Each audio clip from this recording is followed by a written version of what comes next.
Today is November 18th, 2025. This is the Carson City Planning Commission meeting of that date. Call the roll, please. Chair Borders, Present? Vice Chair Cron, Here. Commissioner Brooks, Commissioner DeChristopher, Commissioner Peterson, Commissioner Preston, Commissioner Pizell. A quorum is present. Thank you. Commissioner Brooks, will you lead us in the pledge? I pledge allegiance to the flag of the United States of America and to the republic for which it stands, one nation under God, indivisible, with liberty and justice for all.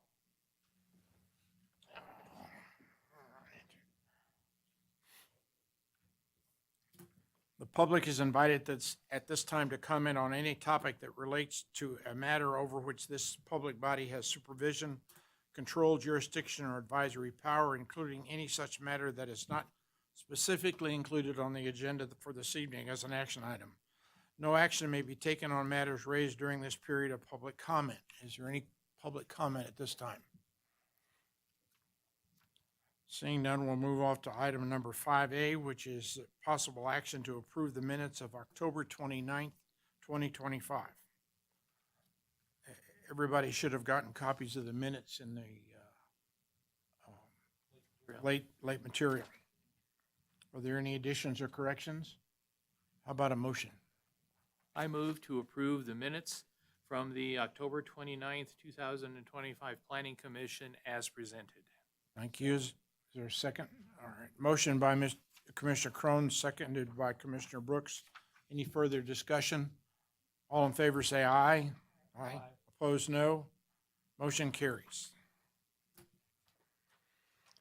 Item 6A, LU 2025-0353, discussion and possible action regarding an application from Carson Silver LLC for a special use permit to establish a personal storage retail office complex, including indoor and screened outdoor storage of recreational vehicles and boats on property zone retail commercial planned unit development, RC-P, located at 3456 North Carson Street, Assessor's parcel number APN 007-462-02. Heather. Thank you, Heather Ferris, for the record. This was originally scheduled for your consideration at last month's meeting. However, due to a noticing error, staff requested the Planning Commission continue the item to this meeting. So noticing has been done correctly this month.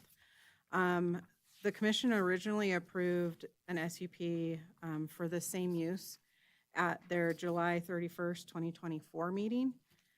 Since the July 2024 approval, the applicant has applied for appropriate building permits and has been working through that process. And as I understand it, is very near the point of having building permits issued. However, the 2024 SUP approval did expire before the applicant requested the extension. So a new SUP must be obtained prior to the issuance of any building permit for the personal storage retail office complex with RV and boat storage. So we all know the site as the old Kmart. It's located just southwest of the intersection of North Carson Street and West College Parkway. The property is zoned retail commercial and is located in the Silver Oak planned unit development. Commercially zoned parcels within that PUD are limited to those uses outlined in the zoning code. So a personal storage retail office complex would require a special use permit in the retail commercial zoning district. So the applicant is proposing to convert the existing building into personal storage retail office complex, including indoor and outdoor storage of recreational vehicles and boats. The building will include a little more than 119,000 square feet of indoor personal storage, approximately 21,000 square feet of indoor RV and boat storage, and approximately 38,000 square feet of retail or office use. There will be an additional 53,000 square feet of outdoor screen storage for boats and RVs on the west side of the building. Per Carson City Municipal Code, a personal storage retail office complex as I said, is allowed in the RC zoning district, subject to first obtaining a special use permit and complying with the provisions of Division 1.10 of the development standards. The 2024 facility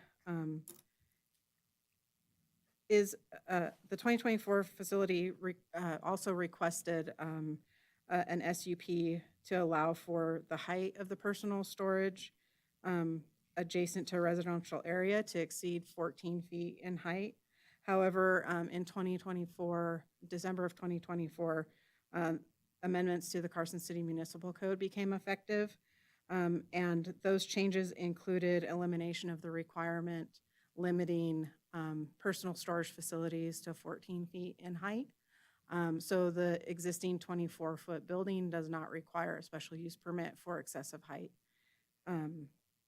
The other change to this request, and you can see it on the site plan, but the other change to the request is that the 2024 SUP included a 14-foot CMU block wall around the outdoor storage area. The applicant is now proposing an 8-foot chain link fence with slats. The existing CMU wall and landscaping between the residences and the building to the west will remain, providing additional screening. We simply require screening. The slats, the chain link fence with slats will provide for that screening. There is no requirement in the code specifically for a CMU block wall. So there are 6 findings of fact that the Planning Commission must make in the affirmative in order to approve a special use permit. Staff has made all 6 findings and is recommending approval subject to the conditions of approval included in the staff report. Additionally, staff is recommending a modification to condition number 7 to provide for flexibility in the design of the required multi-use path. The applicants indicated concern with removing mature trees and other obstacles to accommodate the path. So in order to provide for that flexibility, staff is recommending the language shown on the screen here, and the condition would read, with the building permit for interior tenant improvements, the sidewalk along the College Parkway and North Carson Street frontages must be increased in width to 12 feet wide where attached to curb and 10 feet wide where offset to make a multi-use path. And we are recommending adding where mature trees and other obstructions prevent compliance with the required width, a reduced width or alternative design may be approved by the city engineer in consultation with the Parks, Recreation, and Open Space Director. We have not received any written comments regarding this request. I'm available for questions, and Jeff Frame is here representing the project and may wish to address the commission. Okay. So the conditions, the 8 conditions of approval are identical to the ones that we had before, with the exception of the height requirement and the screening? That's correct. Is that the 2 that are not there now? That's correct. Okay. Questions of staff? Commissioner Brooks. Heather, I apologize, this may be in here and I didn't see it. The original retail space had a lot of parking, and it seems like the parking's not going to be utilized for storage directly. What's the planned use for that? So the parking, the amount of parking that The is amount of there parking, yeah. is not required for the proposed use. I would defer to Jeff Frame to address what might be happening with the parking lot. As of now, I think they're just considering, and he can correct me if I'm wrong, considering making repairs and ensuring that the landscaping is kept up. Thank you. Commissioner DeChristopher. Thank you, Chair. Heather, where they're proposing to reduce the height of the fence, the storage area, and put in chain link with slats, I just want to make sure I'm correct. When I went out and looked at the site, the adjacent property, I believe it's Sierra Place, that's already masonry wall that runs all the way down. That's correct. So there's already, I don't know if I can get the mouse to come up here. So there's already masonry block wall along here with some landscaping. And then there'll be a fire lane, and then the outdoor storage area will be enclosed by a chain link slatted fence. Okay, thank you. Commissioner Preston?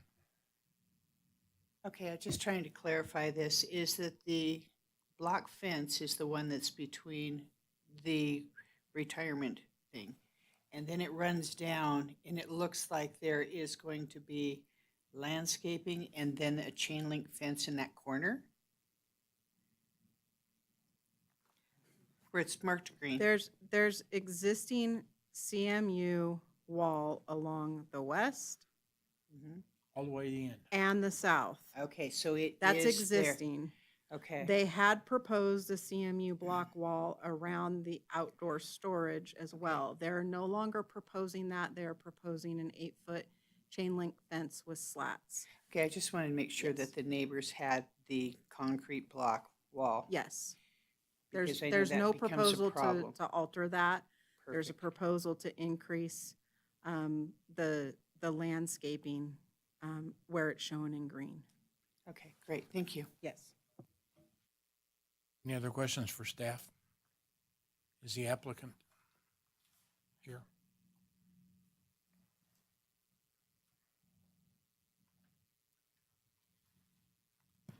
Good evening, Jeff Frame with Frame Architecture representing the applicant. Are you okay with the conditions of approval with the amendment to the, what is it, number 8? It's number 7? Yes, we are. Thank you. Okay. Heather, can you go back to that? Yep. The area in the corner for stacked boat storage, how high are they gonna stack? Is that a 2-stack or a 3-stack? I am not 100% sure on how high they're going to stack those. Well, that boat storage on the one is at the southwest corner. Says stacked boat storage, and it's got a 6-foot or an 8-foot chain link fence around it. If you're gonna stack boats 3 high, they're gonna stick up way above that chain link fence. I just wondered how tall that fence was. I mean, how tall are you gonna stack boats? You have any idea? We have not, the owner has not decided how high they're going to stack the boats. Okay. Um, And then the RV entry, would you explain to me how you're gonna move vehicles around there? That look like arrows going to the north, but the entryway is to the north also. And the sites that are on there look like they're pull-in or back-in sites. I don't understand how you're gonna move cars and vehicles around in there. The idea is the RV entry on the north, you pull in, and then, yes, you're correct, you back into your space right there at the two Okay, lanes above. Below that, the arrows that look like they are going to the north with some smaller yeah, parking spaces down below. That's in the old loading dock area, so that would be more for individual cars to park there. okay. And then they would exit down the ramp, or they exit out? They would exit out that 45-degree angle on the southwest corner. Okay. Thank you. Any other questions for the?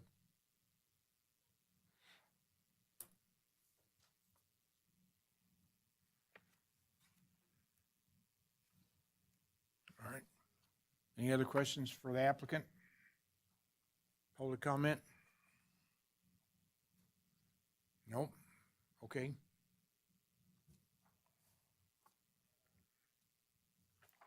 Any further discussion? I'd be glad to make a motion. All right. I move to approve I move to approve LU-2025-0353 based on the findings and subjects to the conditions of the approval contained in the staff report. I second. Oh, yes, and the change in wording in condition number 7, I believe it was, yes. Okay. Is there a second? Second by Commissioner DeChristopher. Any further discussion? All in favor say aye. Aye. Opposed, no. Motion carries.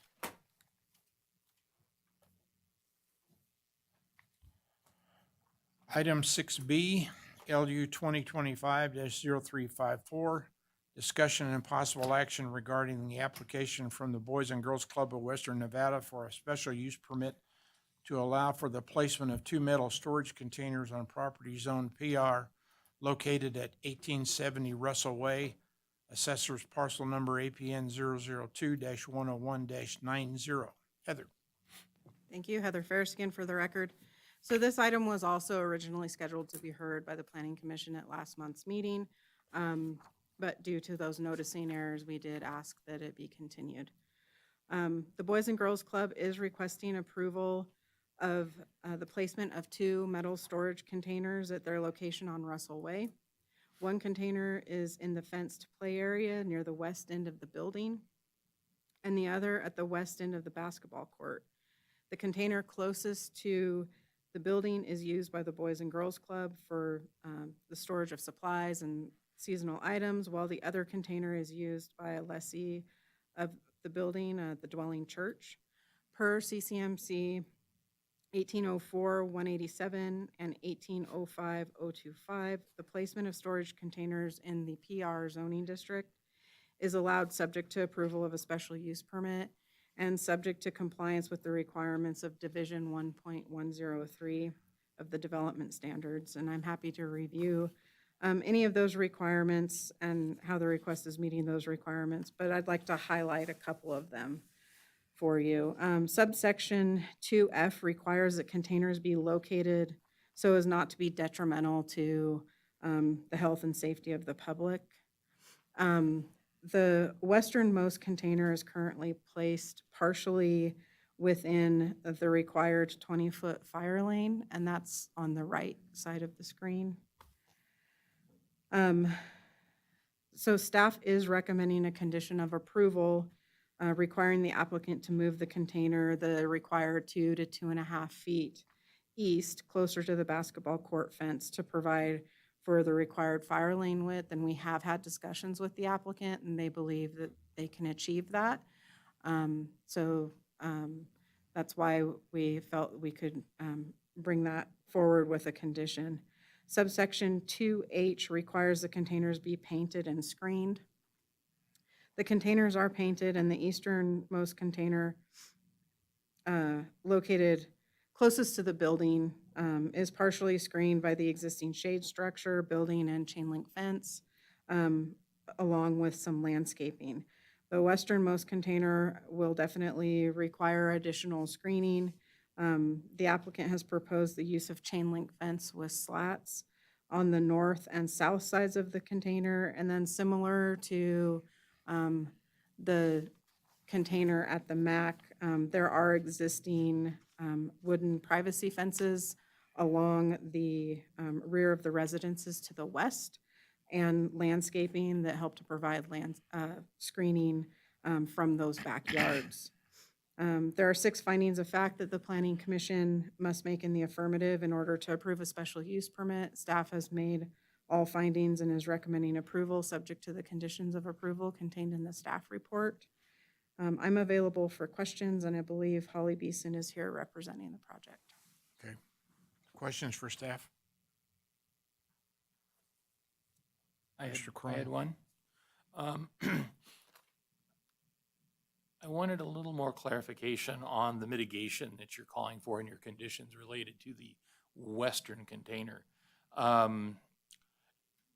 You're talking about potentially a chain link fence. Does the chain link fence with slats goes all the way across? Or then does the fire lane? I guess I'm trying to understand, because there's a visual issue for me on seeing from Northridge. And if all you're doing is screening just the front of the container, yet leaving that west side of the container because of the fire lane and the fire access, the visualness you could still see from Northridge Drive. So I'm concerned about that, even with your mitigation recommendations. So what is recommended, and we can talk with the applicant about the possibility of additional mitigations, but is essentially screening at the north and south ends of the container. There is screening here between the Boys and Girls Club and the residences But there's currently. nothing, whereas you're talking, just to be clear, so you're talking on the north end and south end. Correct. But nothing along the west side of As the it's container. currently presented, Presented. yes. Okay, all right. The other thing that I guess I'm concerned about is again, maybe that mitigation's enough, maybe it is good enough, but with the eastern container, the one next to the shade structure, the thing I like about that one there is a couple of things. You have a lot of landscaping on Northridge Drive between the parking lot and Northridge. Then you have the canopy, then you have a variety of the playground.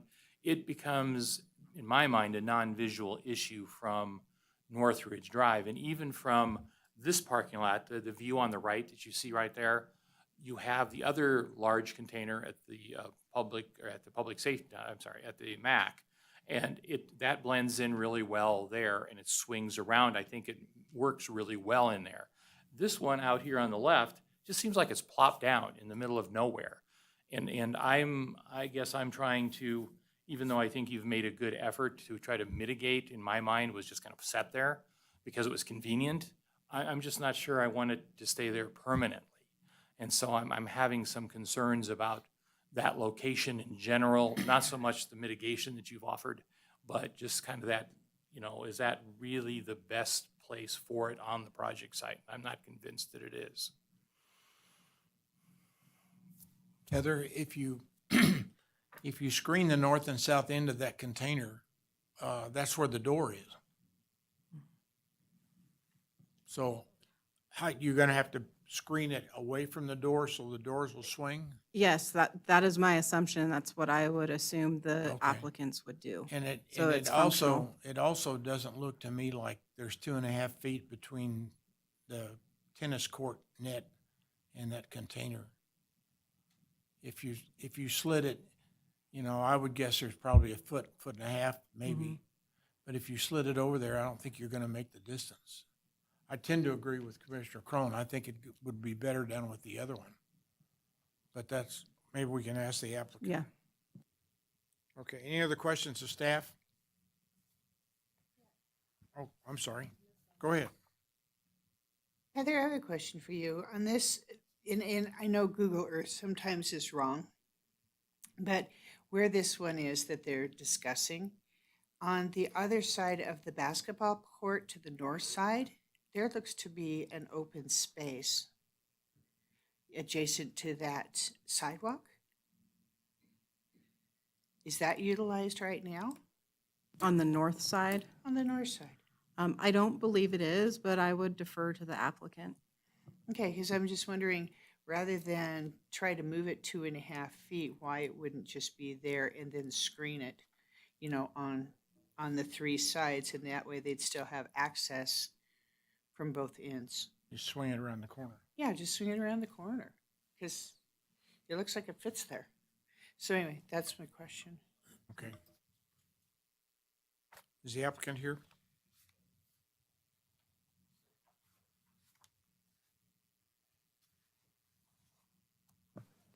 Good evening, Holly Beeson with the Boys and Girls Club for the record. Holly, the 8 conditions of approval, are they acceptable? Yes. Okay. You want to weigh in on that second container? Yeah, I know it is oddly placed and we did try to see about maybe backing it up right against the other one, but we didn't want to take away from the play yard space that the kids have out there. And to your comment about the corner, I'd have to go measure, but just from visually remembering, I don't believe there would be enough space to to fit it in there. I'd have to take measurements, but, and the plan was, like you had asked, we are going to screen it away from so that the doors can swing open, and it will extend just a little bit beyond the container, so that from North Ridge, like Commissioner Cron was saying, that way you can't really hopefully see around the corner there. Finest Fence came out and said that the slab they were putting in should be sufficient. And we did measure, and there is 2 feet There is? available. Yeah, Okay. if we go right up against the fence. The picture doesn't look like it. Yeah. But Yeah. I would believe you. Yeah. Any other questions for the applicant? Commissioner Cron? Just following up on that, can you go back to the site plan again, Heather, please? One of the things that I was thinking about, because again, I'm not an overly big fan of that particular location, is that if you, and I appreciate the concern about taking square footage away from the play area, but I would, I guess I looked at it from the perspective of, one, we have a visual issue that I think is important to try to address, but the other thing that the container could do in there, if you put them butt end to each other, it could become a windscreen for your picnic area out there too. So there are some benefits, I think, by moving it in to the play yard and having it there. I think your security would be better. I'm still struggling with just the location and all the mitigation effort that has to go in to make it at least somewhat palatable to this commission. So I guess that's just my thought. I don't know. I know you've expressed your concern about the square footage that would be lost in that area with the kids. So Correct. And when we first put the container in, I know Quick Space had struggled to get it in there. And so when I had asked about moving it, they were really concerned about even being able to get it in there and moved in with the other one already in there. So that was another reason we decided not to attempt to move it in the play yard. Is that second container belong to the Boys and Girls Club, or is that the leasee? No, so the one next to the building is the leasee, and the one in question is the one that is ours. Okay, if the leasee leaves, are they required to remove their container? Yes, they bought it and owned it, so Okay. own that container, so they All right, will. you could cancel the lease and give them the other one, right? Yeah. Well, I don't like it, but any other discussion? Public comment? Hearing none. What's your pleasure? All right, sir. Commissioner Brooks? LU-2025-354, based on the ability to make the required findings and subject to the conditions of approval included in the staff report. Is there a second? Second by Commissioner Preston. Any further discussion? I'd really like for you to look and see if you could move it around the corner. Any further discussion? All in favor, say aye. Aye. Aye. Opposed, no? no. All right. Motion carries. Thank you. Item 6C, discussion and possible action regarding a recommendation of the Board of Supervisors concerning an application from the State of Nevada Division of State Lands to adopt an ordinance amending the zoning map to change zoning of a .2646 acre parcel from general office to public, and to change the zoning of a 1.1381 acre parcel from public regional PR to P located at 303 South Roop Street and 515 East Musser Street respectively, APN number 004-083-02 and 004-188-07. What's 1/1000th of an acre? A milliacre. I don't know, I'd have to do the calculation. All right, Heather. Heather Ferris, here for the record. The subject properties are owned by the State of Nevada Division of State Lands and are part of the State Capitol Complex. The 0.26 acre parcel is vacant. zoned GO and will be reverted into the adjacent parcel with a lot line adjustment that's currently under review. The 1.14 acre parcel is developed with an office building and associated parking. Both parcels are designated as public, quasi-public on the master plan and are surrounded by state-owned parcels, which are zoned P with the public, quasi-public master plan designation. The applicant is requesting a zoning map amendment to create consistency across their holdings. There are 5 findings of fact that the Planning Commission must make in the affirmative in order to recommend approval of a zoning map amendment to the Board of Supervisors. Staff has made all findings and is recommending approval. I'm available for questions, and Dean Neubauer is here representing the project. I would note that the draft ordinance was provided for your consideration as late material. Okay. Questions for staff? Questions for the applicant? There's no conditions of approval, so No. I'd still like to know how, it's about 6 feet, I think. Anyway, public comment? Hearing none? Any further discussion? Okay, all right. Commissioner Preston, go ahead. Thank you. I move to recommend the Board of Supervisors the approval of the zoning map amendment CA 2025-0374 as presented. Is there a second? I'll second. Second by Commissioner Crone. Any further discussion? All in favor say aye. Aye. Opposed, no. Motion carries. Oh, for just one thing, I just wanted for the record, and maybe Heather, you said that, is that both parcels are designated from a land use map perspective as both public quasi. So this lines up, the zoning matches the land use plan.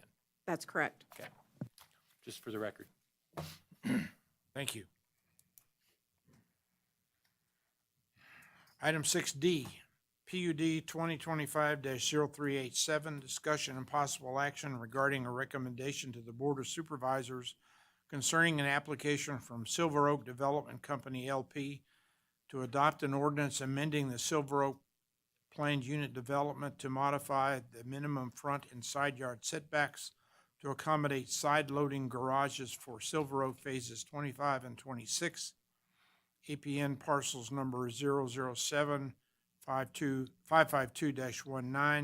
007-691-04, 007-691-34, 007-691-52 through 007-691-56, and 007-692-01 through 007-692-20, 007-693-1.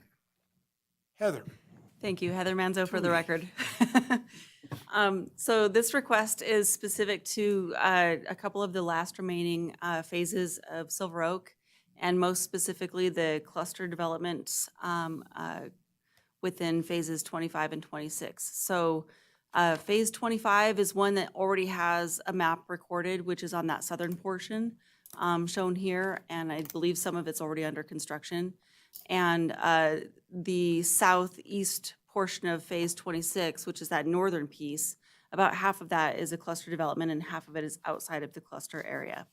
So the area that's not cluster development is not part of this PUD amendment request. And so what the applicant has requested is they have brought forward another housing type that they would like to offer within these two communities.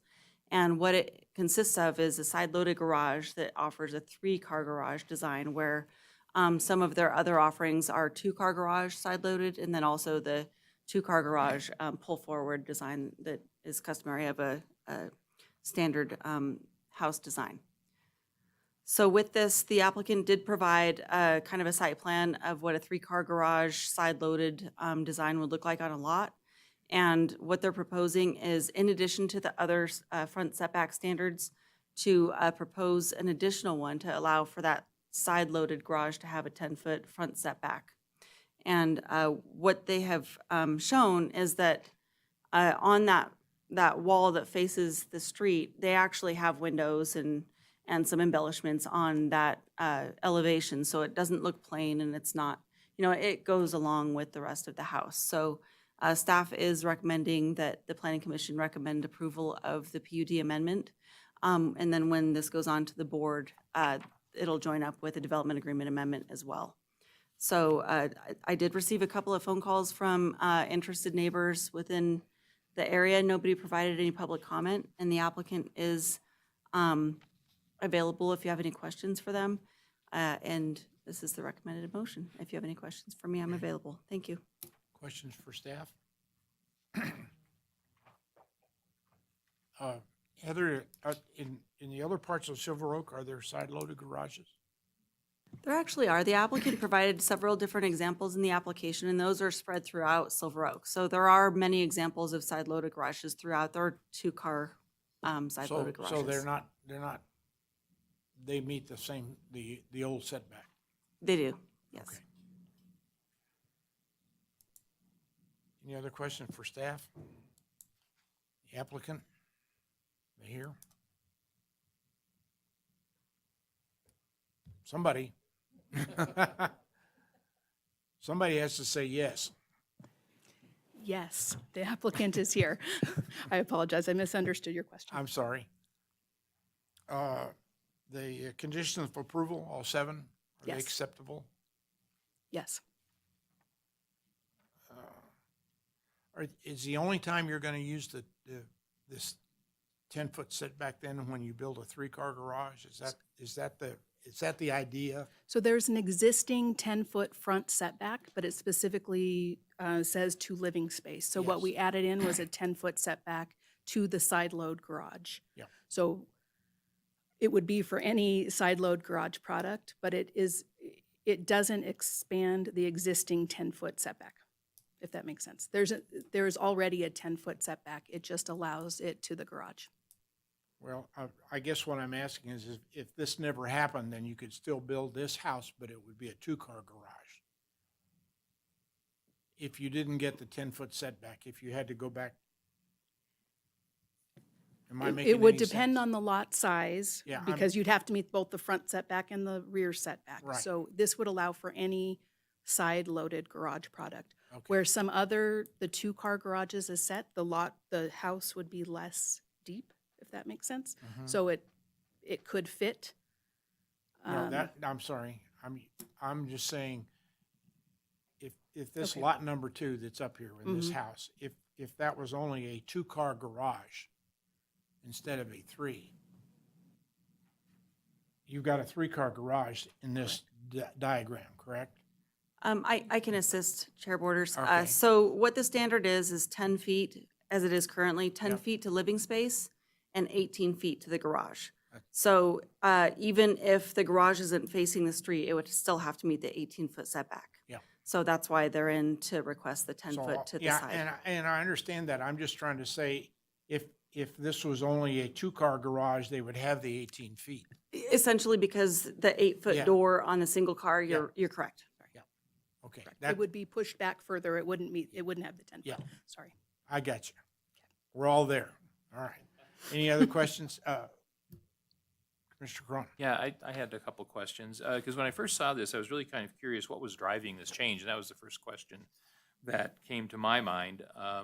And, as we read through not only the staff report, but for the information that was provided for the staff report, it says the applicant would like to diversify the housing types with the remaining cluster housing blocks. And if one of the applicants can kind of address that, so it's market-driven, basically? Is that what this is happening for? Yes, Commissioner Cron, Mark Turner for the record with Silver Oak Development Company. This turned out to be kind of just a language problem more so than anything. This is a configuration that has been used in various areas of Silver Oak over the years, but we have done a number of PUD modifications, and each time we did that, we had some language changes. And when we came in to discuss this with the department, they looked it over and felt like there was enough ambiguity in the language that we needed to come here and do this to make this clear. So whereas this was formally permitted, it was kind of erased through other amendments similar to this in the past. And then when we got here, we figured out that we needed to come here to just clarify this language and make it clear that this is just for side load garages, the same type of product that we've used in the cluster developments of Silver Oak 20 years ago. It was a design that kind of fell out of favor for many years, and now it's something that looks like it's more desired against. We wanted to be able to offer one plan out of 5 that we have available in this next phase with a side load garage that would be 3-car. Okay. Does that clear that up a No, little bit? it helps a lot. And the other concern I had, and I think this is addressed with your drawings, and I've looked at your drawings in the packet, but parking is always a concern to me. But it looks like, just the amount of paving in front of the concrete in front of the houses, that should not be an issue. So, we're not going to have somebody parking short so that, their bumper sticks out onto a sidewalk, or that your radius is, you have to get 7 turns to get into the garage. It appears to me, based on your drawings, that you've dealt with those issues from a design perspective. Is that true? That is correct. We didn't want anyone hanging the back end of the car over the curb into the street. And actually, the side load garage configuration that you see up there has more square footage of driveway than a front load garage does, just by virtue of the configuration. So there's adequate parking there, and we were also wanting to make sure that that would not be an issue with this configuration, and we don't believe it is. Okay. And again, I think this is, at what you're asking for, I really don't have any issues with. The only concern I had is in the staff report and driving around out there, especially the 26, it's 15%. I mean, there's some solid slopes up there that you're dealing with in the, on 26, if I understand things right, where it's going to go. And you would adjust then these front-loaded garages based on the topography and based on the site design or the engineering design of those lots? That's correct, and we do have to adhere to certain driveway grade standards as well when we bring plans in for approval. So there's an alternate check valve for that as well. Okay, thank you. Commissioner DeChristopher? Thank you, Chair. Yeah, I just wanted to confirm, amending these setbacks did not add or subtract from the number of homes you were planning for those clusters, correct? That is correct. There's no change to the number of units. There's no change to the number of units, the density, the use, anything. It is simply allowing for that side, for a 10-foot setback for that side load garage. Okay. Any other questions for staff or the applicant? All right, public comment? Okay, group, I'd make a motion. all right. Make a motion? No, Okay, I just want to share All right. the time. I move to recommend approval of PUD 2025 0387 based on the findings and subject to the conditions of approval as contained in the staff report. I second. Commissioner DeChristopher seconds Commissioner Crone's motion, and neither one of them had to repeat all those APN numbers. Is there any further discussion? All in favor say aye. Aye. Motion, those opposed? Motion carries. Thank you. Thank you, Mark. You guys are bringing some good products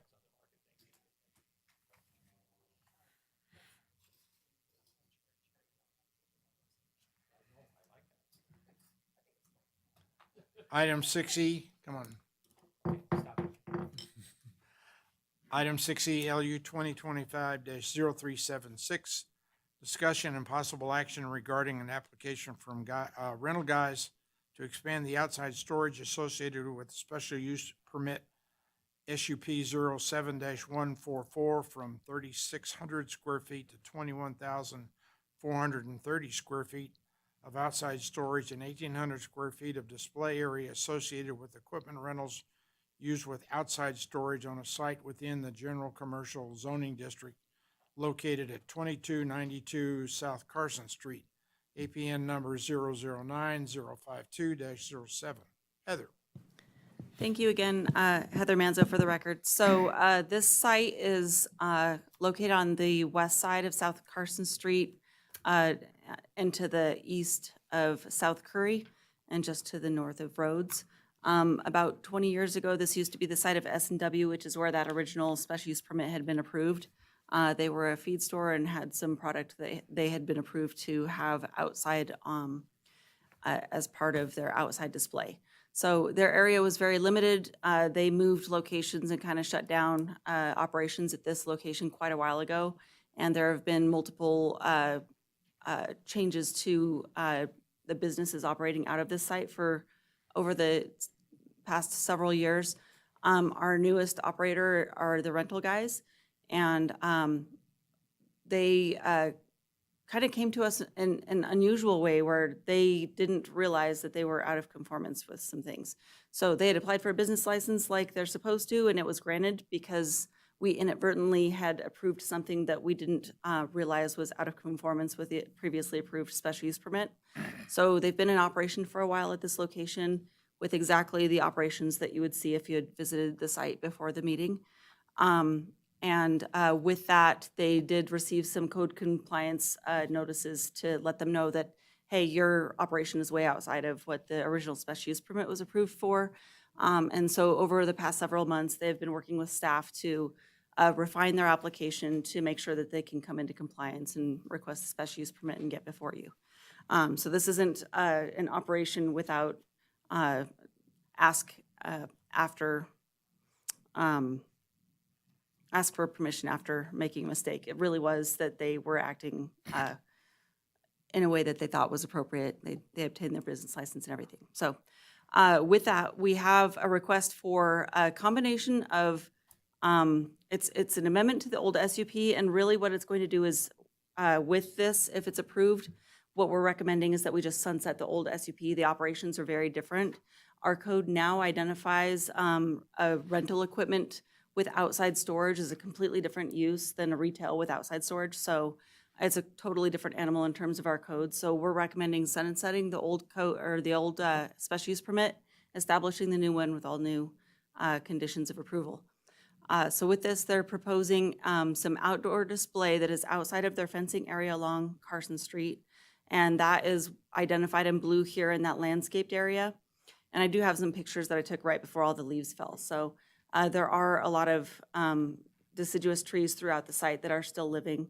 A lot of the other landscaping that was established here has not been kept up over the years. And so that is one of the things the applicant is going to be required to bring back up to code, is that landscaping that has kind of died over time.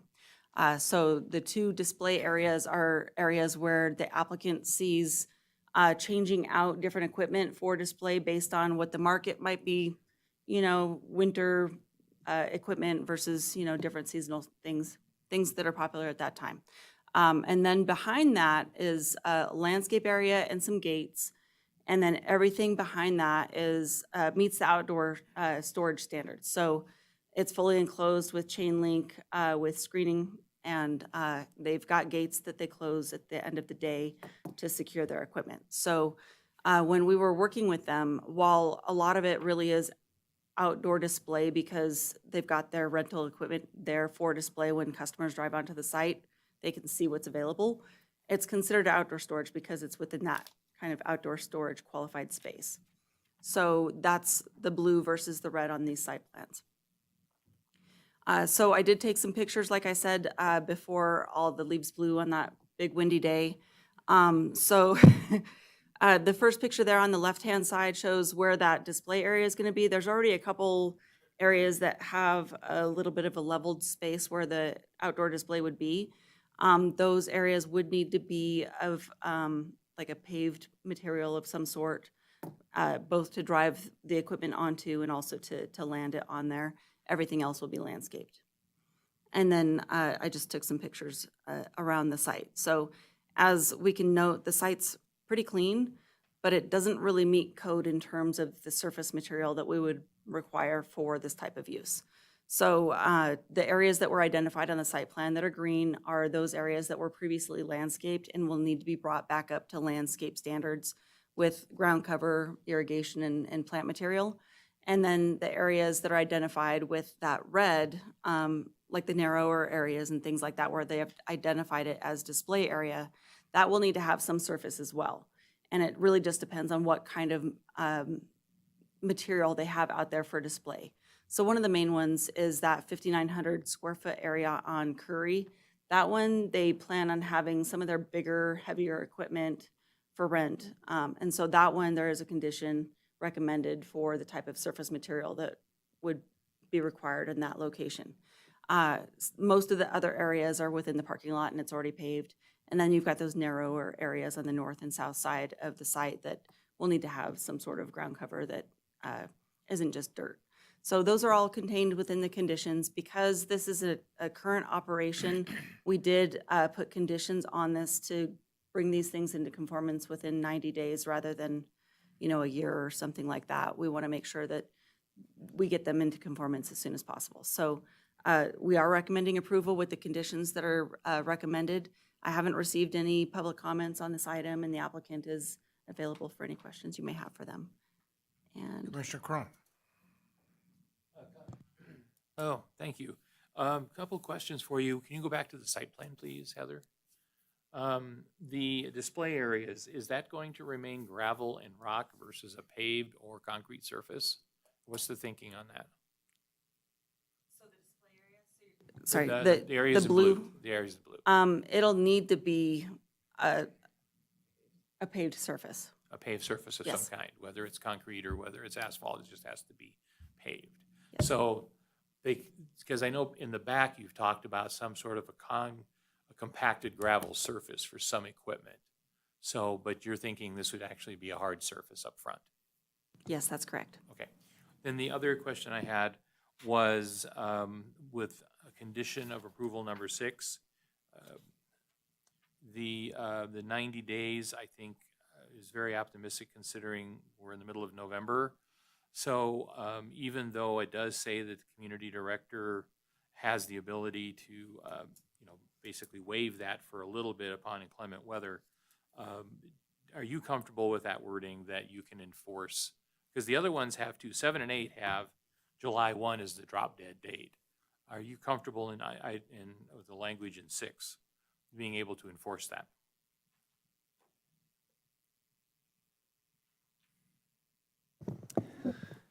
Stephen Pote with Development Engineering for the record. I'm comfortable with being able to enforce that. Okay. I think it's a reasonable amount of time. And I also wanted to add clarification on the front display.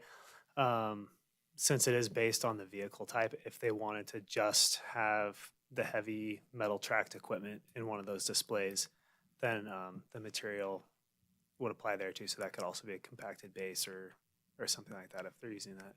Okay. But if it's a vehicle with your typical rubber tires, that's the pavement requirement. So is that something you're going to have to discuss with the applicant as they bring in plans for approval, or are you going to leave one gravel decomposed and the other paved? I'm just curious. Yeah, we'll have to discuss it with the applicant and look at it. And it depends on what they're planning on doing with the space. Okay, all right. And just a general, maybe I'll wait for the applicant to come up. Commissioner Brooks? Mike, excuse me, my question's a narrower version of Commissioner Crone's. How do you get the landscaping done within 90 days, assuming it takes, and I'm guesstimating here, but it takes 30 days from today to kind of get underway, you get to ground freeze conditions.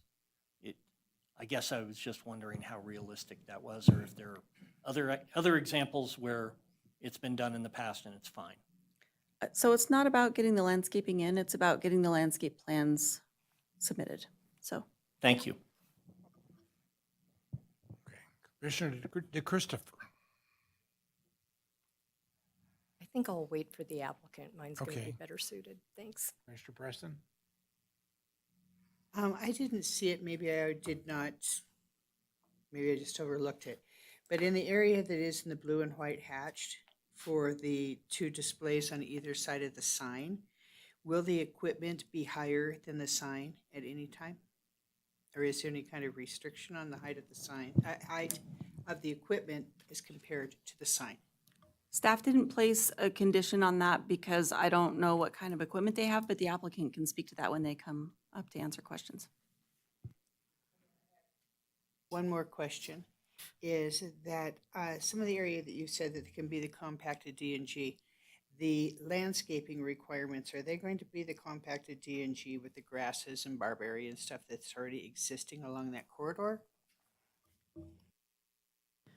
We don't have a landscape plan before us, so I don't know exactly what they're planning. I know it'll be ground cover with plant material, but what they're going to do, I'm not entirely sure. We could ask the applicant what their plan is. Mr. Crone? Heather, I have one more question for you. In the staff report, there's a lot of different square footages that you discuss. And my question is some of those, for example, the 21,430 square feet, is that all inclusive and these other ones are subtracted out of it, or are these other ones added to it? So in other words, they have 21,430 square feet. Do you add another 1,800 square feet for that? And then there's another one of 5,900 square foot for storage areas. How does that all break down for me? I'm tracking, thank you.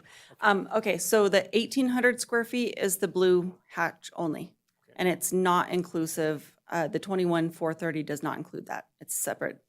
The 21,430 is the outside storage area, and it does include the 5,900 square feet. So it's everything that's on this plan in red hatch. All the red. Perfect. Okay, thank you. Okay. Is the applicant here? Anybody in orange?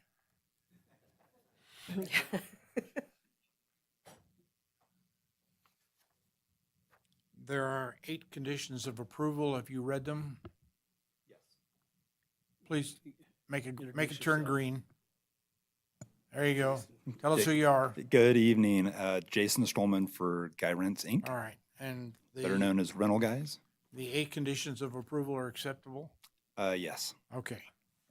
Now, Commissioner DeChristopher. Thank you. Yeah, my question, bring me through the operations in terms of when someone comes, they're going to pick up, actually, the larger equipment that's on the North Carson side, but I know you also have equipment towards the Curry side. But you're going to have ones that need to be trailered. So what does that look like in operations when someone comes and they're going to get a big front loader? So thank you for your question, and thank you for having us here. Typically, the type of equipment that you're speaking of would be too large for a customer to come and pick up. It would have to be something that we would move via semi. So I think we have routes through there to accommodate that, as well as the back areas where we would typically store that because it would be too large to put towards the front. Sorry. So yeah, that's the big red area in the back. That's where we would keep an item like that. I don't believe we have anything currently at the store that is would fall under that category.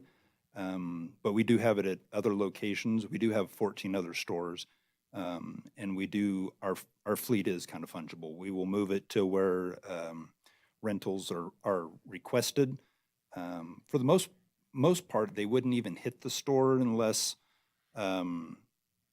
we brought it in via one truck, left it there, and then had another truck to be able to move it to another site.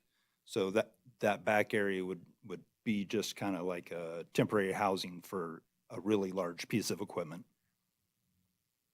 If you did have one that had to be, and I think where I'm going with this is that we have that with the dealerships, right? And it seems to work very efficiently, whether it's a customer, whether it's a third party that they've hired. You're going to use that. Are you going to use Curry similarly then, where you might have someone come up and they have to park in that middle lane and they do it? Or do you do that all on your property, the loading of the equipment? My understanding is that it will all occur on our property. Okay. And I just wanted you to know I have a 4-year-old grandson that when I told him there's going to be some big pieces of equipment up there, he's all about it. He's going to come down and take a look. Kids do love it, and we'd be happy to have them come in and sit on some equipment and it happens at all of our other stores. You'd be surprised how much the public really does like to come in and see it. The cartoon Bob the Builder back in the day, for my son, who's now 26, he just went crazy over it. So it still holds true. Little boys are fascinated by equipment. Commissioner Crone? Kind of along those same lines, just from just the public perception of where you are. Because I drive up and down Carson Street all the time, and you know, you're not one of those businesses that jump out at you, and which is fine. But I like the idea of retaining those display areas up front. But I did want to kind of go back to one of the other commissioners' questions, is there something that would be against them taking some of their larger equipment that would extend up and be over the sign? And I'm just thinking from a visibility standpoint, if they wanted to be able to extend some of their equipment out so that they're more visible on their display area, is there something from a code perspective that would stop them from doing that? There's not anything from a code perspective that would stop them from doing that. I do know that they have, within their enclosed area, they do have some of their equipment where they need to lift some of their, they lift some of their, I actually don't know what they are. Jason can actually speak to it because I asked him to be prepared. So why don't we let the applicant speak to that? But there's nothing in code that has any limitation to what display area height can look like. If the commission has, needs a condition to have a level of comfort, then that can be your pleasure. Yeah, I wasn't overly concerned about that. I just didn't want, because those are two nice spots out there for them to display the equipment that they do seasonally. I know that was mentioned in the report, or the staff report earlier. I just was wondering what your thoughts were on using those display areas. How would you use those in the sense of seasonally showing off the equipment, how high things can reach? Just how would you use those display areas as a way to promote your business? That's a great question. We would like to be able to, so there is a safety issue with having something extended to its fullest. Just the winds out there they're crazy. So typically inside the gate, we will have things in the upright position, but not fully extended, just to alleviate traffic flow. Some of the stuff does stick out. I mean, it is stowed fairly compact, but you could have forks that were sticking out or baskets. So we would like to have those up, and it will extend higher than the fencing, but not, we don't plan to have, yet, like you see there. That will extend quite a bit further. But, you know, with the high winds, you wouldn't want to have it at the full. So, yeah, we would like to have it up, but it wouldn't need to be to the max extension. Okay, thank you. Well, it would just seem like to me if you had like that giant forklift, that's what you call it, sitting on either side of your sign out there, you wouldn't see the sign. All you'd see is a forklift. So it may be counterproductive in some ways. So it is, the front display area is rather small. I would typically see more compact tractors, skid steers, maybe more basic forklifts, easily moved in and out, rather than, you know, big reach lifts or boom lifts.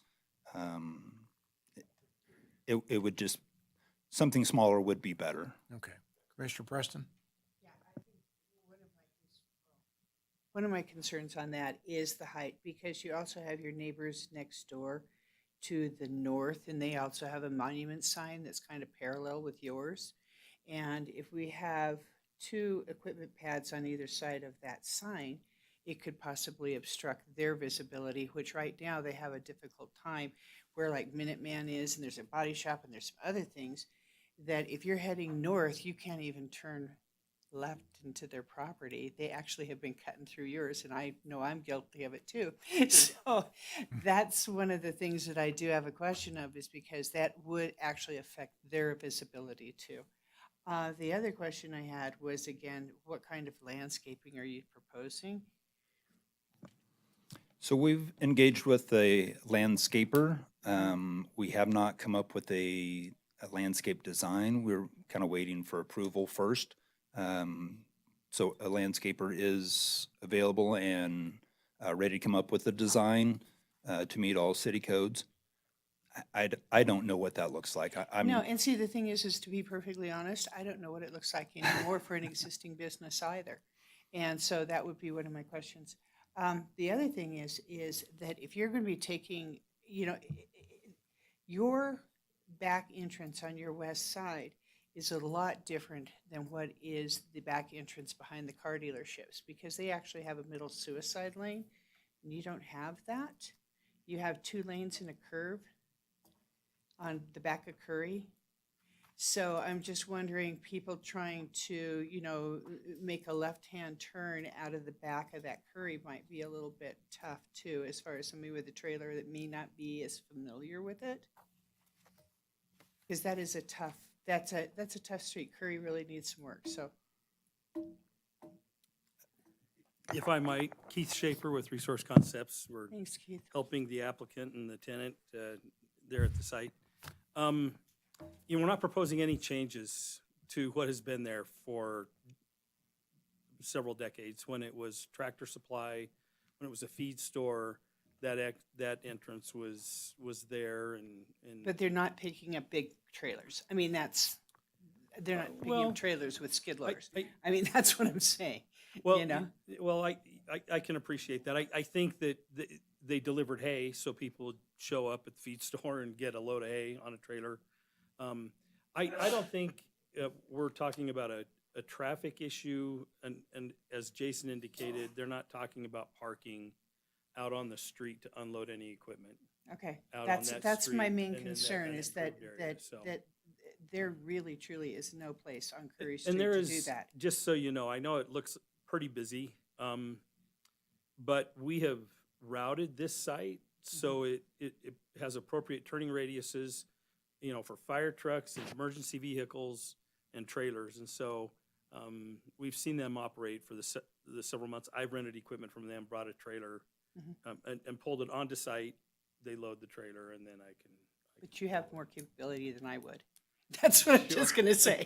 Okay, alrighty, thank you. Well, that is a good point. Jason indicated that one of the conditions, because of the width of that Curry entrance, is an entrance only. It is not going to be a two-way where you're going to have to try to get a trailer in with somebody trying to make it. So that's a good point. Thank you. Heather,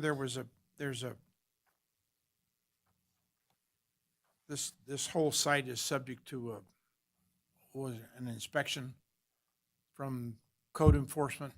What's the status of that? So really what that was a correction letter, because the SUP had been issued for 3,600 square feet, and Yeah. obviously they're exceeding that. So they have been working at getting to the Planning Commission with the special use permit request. So if the SUP is approved, they're going to move forward with complying with the conditions of approval, and that code compliance issue can be closed. Okay. Yeah. Well, that was my question. We're not going to approve this and then end up with something else. Right. Okay. Any further discussion, questions? Oh, public comment? Hearing none, I have a purple button. Commissioner DeChristopher. Thank you, Chair. I move to approve special use permit LU 2025-0376 based on the ability to make the required findings and subject to the conditions of approval contained in the staff report. Is there a second? I'll second it. Seconded by Commissioner Preston. Any further discussion? All in favor, say aye. Aye. Opposed, no. Motion carries. Thank you. Thank you very much.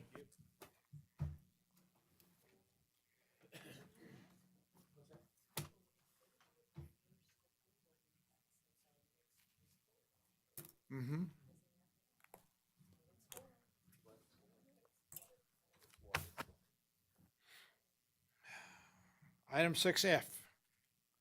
Hope you've been so quiet over there. You guys are killing it.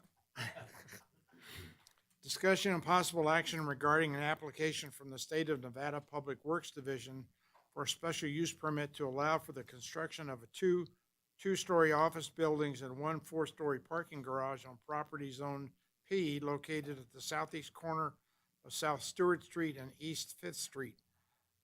Assessor's parcel number APN 004-022-01. Heather. Heather Fariskin for the record. So the subject property is zoned public. It's located adjacent to the downtown mixed-use zoning district and located within the downtown character area of the 2026 master plan. Public uses such as government facilities over 2,500 square feet in size are allowed in the P zoning district, subject to first obtaining a special use permit. Additionally, the SUP establishes the setbacks and maximum structure of heights for the project. The applicant is proposing to construct two new two-story office buildings, each approximately 64,876 square feet in size, and a new four-story parking garage, approximately 1,055, 100, let me start over Keep again going. with that one. Keep going. You got it. 155,789 square feet in size. The site would also include a total of 275 on-site surface parking spaces. These spaces would be located between the buildings and the street with enhanced landscaping between the parking lot and the streets. Additionally, on the west side of the project, the applicant proposes the use of a landscape wall in addition to the landscaping to screen the parking area from South Stewart Street.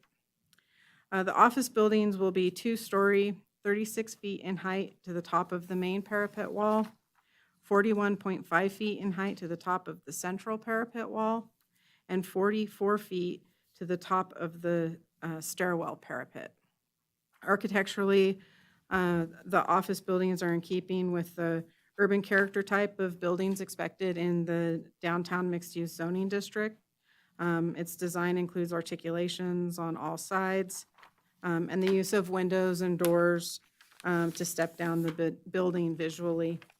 The parking garage will be 4 stories, and that's 36.33 feet in height to the top of the parapet wall and 51.5 feet to the top of the elevator tower.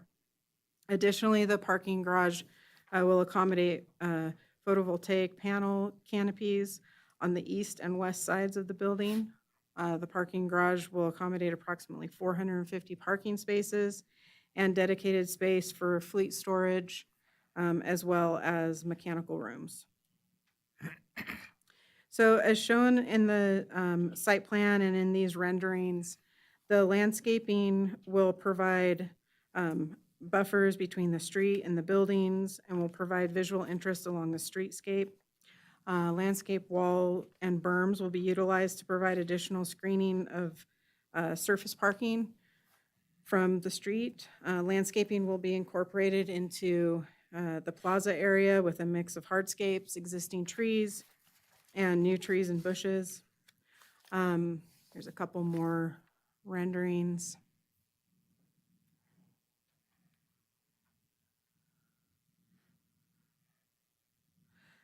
There are 6 findings of fact that the Planning Commission must make in the affirmative in order to approve a special use permit. Staff has made all 6 findings and is recommending approval, subject to the conditions of approval included in the staff report.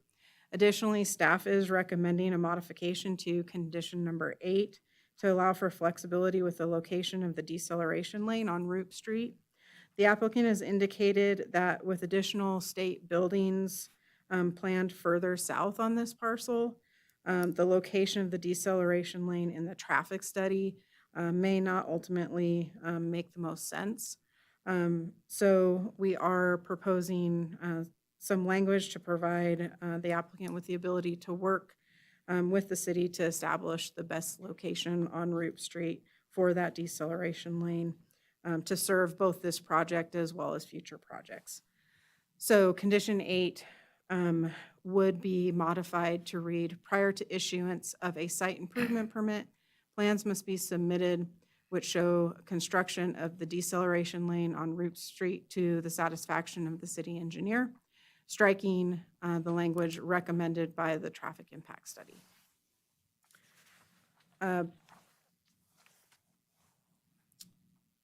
You do have one late public comment that was provided by a member of the public just before the meeting. With that, I'm available for questions, and there's a whole applicant team here that's available to answer Okay. your questions as well. Questions for staff first? Okay. Go ahead.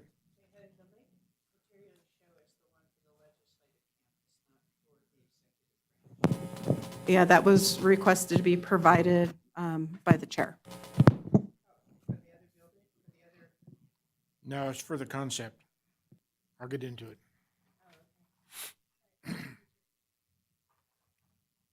The applicant.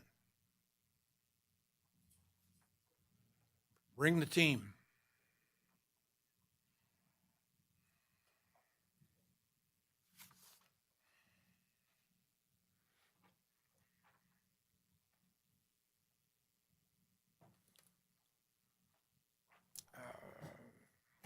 The little complex just to the north of you all has a parking garage.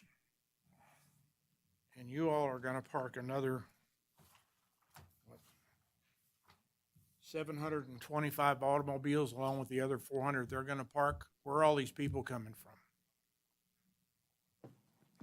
I turned it green. This is Matt Chisholm, TSK Architects and the project manager. Okay, We've conducted a traffic impact study with GCW to look at where those locations are coming from. We, as part of this project, are looking to consolidate a number of city or state employees that are scattered throughout Carson City and consolidate them in this location per the master plan from about 20 years ago. well, but it's been amended. You know that, don't you? I do, yes, Okay. sir. All right. Well, there's 140 offices and there's 725 parking places for 140 offices. Seems like a little overkill. It is overparked per discussion with the state. However, we do anticipate there's going to be some spaces for fleet services. And the way that these buildings are configured, this will give maximum flexibility based on the occupancy of the buildings. Okay. Well, the other concern that I have is primarily with our new master plan. And the fact that your suburban design does not fit the urban design that we're now putting forward. The complex just to the north of you which was in here a month ago. Yeah, 2 months ago, a month ago, perfectly matches with the new master plan and the design of being street forward with the buildings and parking backwards.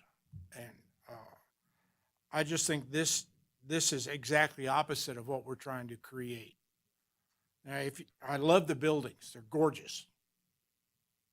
Good on the buildings. Put them in front, put the parking lot in the back. That's what I would like to see. And what I'm using is our downtown mixed use in our master plan, section 1.6, which is large scale infill, designed to complement the downtown's urban, pedestrian friendly, strong relationship between buildings and streets, minimize the impact of parking on primary street frontages. And this project doesn't do any of that. It's the exact opposite. And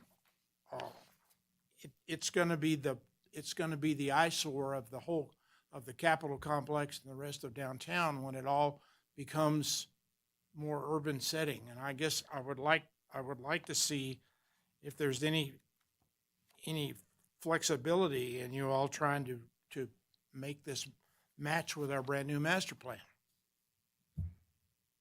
Thank you for the comment. This was a discussion point when we went for the NPR.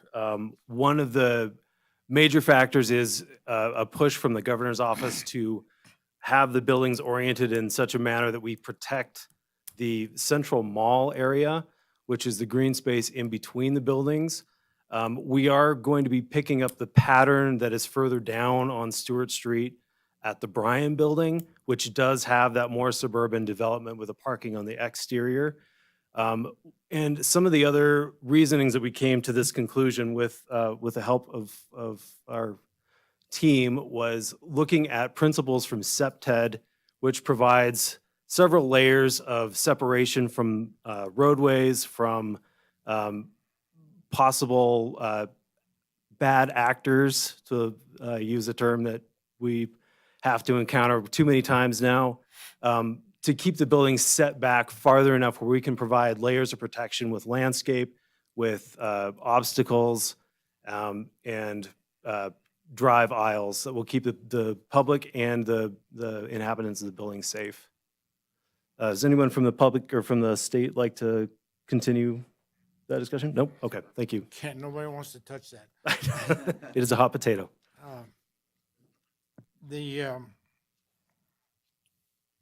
There's the historic gymnasium. Is that going to remain? The historic gymnasium is going to remain in place. Okay, that's going to be part of the mall? That will be part of the mall. All right. Right. Commissioner Crone. I share Commissioner Border's concern related to what I see as a conflict between what the community had spent some time on, a lot of time on developing and trying to bring a consistent street look, pedestrian look to the community. And this just seems contradictory to that. I would like to point to the other state project that came in, which is across the street from the state legislature building, which I thought did a great job of identifying those characteristics that we're looking for, I think, in an urban setting or an urban downtown area. So I think Commissioner Borders did a great job of articulating it, so I'm not going to beat a dead horse. I just have that same concern.